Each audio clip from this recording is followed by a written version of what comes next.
Hey kings and queens. So today I want to speak about challenges, and this is a two-part message. So on one hand, I want to speak to those of you who are going through challenges. If you're going through a challenge right now, trial or tribulation, I want to challenge you to take a moment to ask, what is this challenge trying to teach me? What is the why behind it? What is the purpose of it? A lot of times we can be so quick to say, I rebuke this challenge, I rebuke this problem, this is not of God, the devil's just trying to get me, and all those things may be valid and true. But at the end of the day, God allows certain things to come into your life and to come up against you, either to grow you in a certain area or to reveal to you a part of your heart or your mind or personality that you need to get in check, change, or correct. And I know that is not the popular narrative. However, it's very true, and we saw it with Job. And in the story of Job, we see how certain things rose up against him, but they all served a purpose. And in the end, he got his blessing. He came forth as gold. So he spoke it and believed it.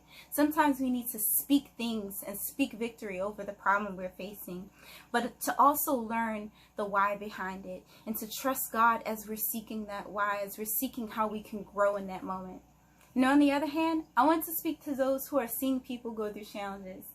Now, we've all been guilty of looking at that person who is having one thing after another going wrong for them.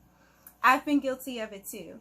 And we sit back and we think, what did you do for all that to happen? Like, you must have done something wrong for all this to keep happening to you.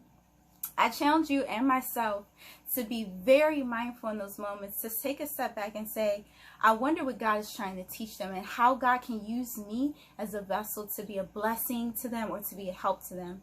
Sometimes God exposes the problems that other people are going through, not for us to just sit and gossip about it, but so we can be an answer, whether it be through an act of service or through prayer. You never know how you can have an impact on someone just through a touch, a kind word, words of encouragement, or praying with them. There's so much power in prayer, and I can definitely share my testimony because there was definitely a time when I didn't believe in prayer, and I didn't believe God was even hearing me when I would pray. I've definitely been in some dark places in my life, and one thing I've learned is that even in those dark places, God still hears you.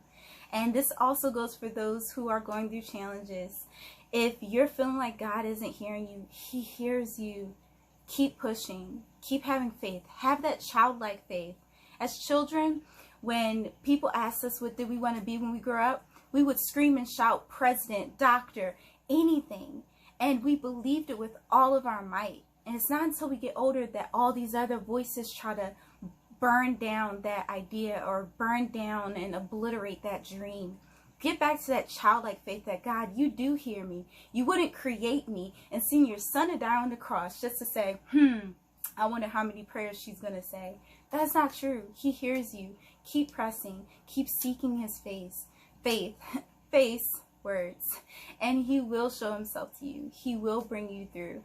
And He will bring you forth as gold, just as Job believed and had faith despite all the challenges that rose up against him. Have a good week and love yourselves. Continue to be great and continue to look for ways to grow, not just in your own life, but in the lives of other people. Peace out.